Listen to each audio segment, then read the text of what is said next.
नमस्कार। आज की इस खास चर्चा में आपका स्वागत है।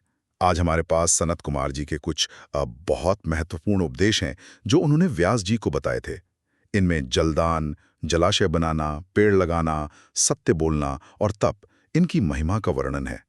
तो चलिए इन प्राचीन शिक्षाओं से कुछ ज्ञान के मोती निकालते हैं। सबसे पहले जलदान, इसे इतना श्रेष्ठ क्यों कहा गया है? स्रोत कहते हैं कि ये सभी दानों में सबसे उत्तम है। यहाँ तक कि अन्न दान से भी 10 गुना ज्यादा पुण्य मिलता है इससे। बिल्कुल। और दिलचस्प बात यह है कि बात सिर्फ दान तक ही नहीं रुकी है। जलाशय बनवाना, मतलब कुआं, बावड़ी या तालाब, उसको तो और भी ऊंचा दर्जा दिया गया है। कहा गया है कि ऐसा करने वाले के आधे पाप नष्ट हो जाते हैं। आधे पाप?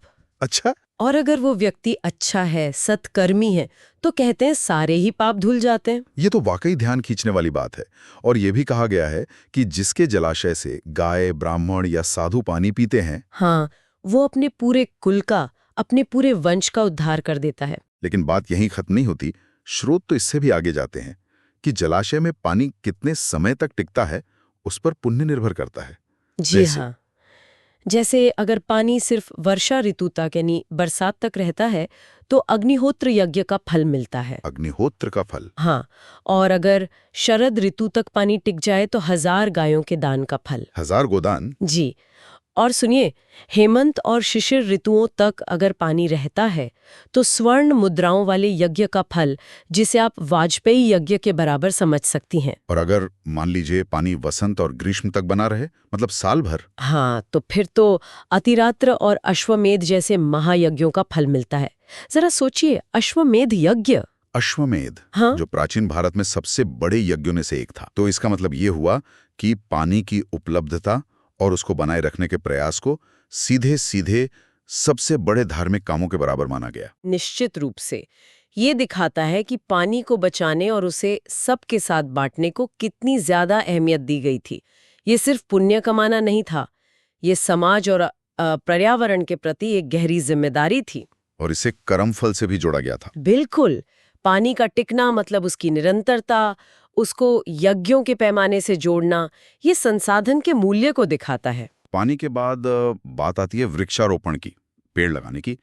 कहा गया है कि जो वीरान जगह पर पेड़ लगाता है वो अपनी पिछली और आने वाली दोनों पीढ़ियों का उद्धार करता है। हाँ, और इन पेड़ों को पुत्र के समान माना गया है। जो लगाने वाले को अक्षय लोकों तक पहुंचाते हैं। तो यहाँ भी मतलब प्रकृति के पोषण की बात है। जी।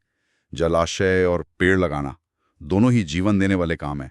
इन्हें सिर्फ कोई कर्मकांड नहीं बताया गया, बल्कि एक सस्टेनेबल लाइफस्टाइल, एक पुण्यमय जीवन जीने का तरीका बताया गया है।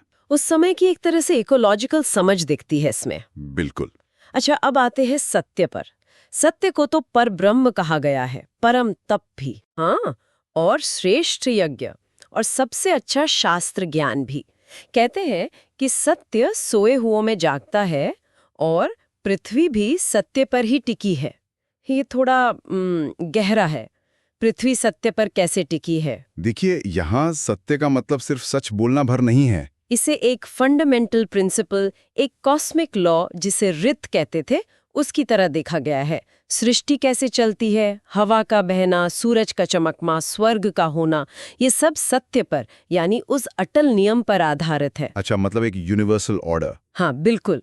इसीलिए इसकी महिमा इतनी ज्यादा है कि 1000 अश्वमेध यज्ञों को भी सत्य के पलड़े में हल्का बताया गया है। ये दिखाता है कि नैतिक आचरण, एथिकल कंडक्ट, उसको सबसे ऊपर रखा गया था। तो सत्य सिर्फ व्यक्तिगत गुण नहीं बल्कि सृष्टि का आधार है। समझ गया। और अंत में तप की बात है। ज्ञान, विज्ञान, आरोग्य, सौंदर्य, सौभाग्य, सब कुछ तप से ही मिलता है, ऐसा कहा गया है। ब्रह्मा, विष्णु, रुद्र, शेषनाग, ये सब भी अपनी शक्तियां तप से ही पाते हैं। जी। पर यहाँ ये समझना जरूरी है कि तप का मतलब सिर्फ शरीर को कष्ट देना या उपवास रखना ही नहीं है। इसका मतलब कहीं ज्यादा व्यापक है। ये अनुशासन है, एकाग्रता है, दृढ़ संकल्प है, किसी लक्ष्य के प्रति गहरा समर्पण। अच्छा। ये वो आंतरिक शक्ति है, वो फोकस है जिससे असाधारण नतीजे हासिल किए जा सकते हैं, चाहे वो दुनिया बनाना हो या आत्मज्ञान पाना। तो कुल मिला के ये अंश हमें क्या सिखाते हैं? जल, वृक्ष, सत्य, तप, ये सब अलग अलग चीजें नहीं हैं। नहीं, ये सब आपस में जुड़े हुए हैं। एक सार्थक, एक पुण्यमय जीवन के स्तंभ हैं ये। दान और निर्माण जैसे जलाशय बनाना या पेड़ लगाना, इनसे समाज का भला होता है। सत्य से व्यवस्था और विश्वास बनता है और तब से व्यक्ति खुद का विकास करता है, आध्यात्मिक रूप से भी और दूसरी क्षमताओं में भी। सब एक दूसरे से जुड़ा है। बिल्कुल। और यहाँ एक बात सोचने लायक है। स्रोत इन कर्मों का, खासकर पानी और पेड़ों से जुड़े कामों का फल सिर्फ इस जीवन तक नहीं बताते।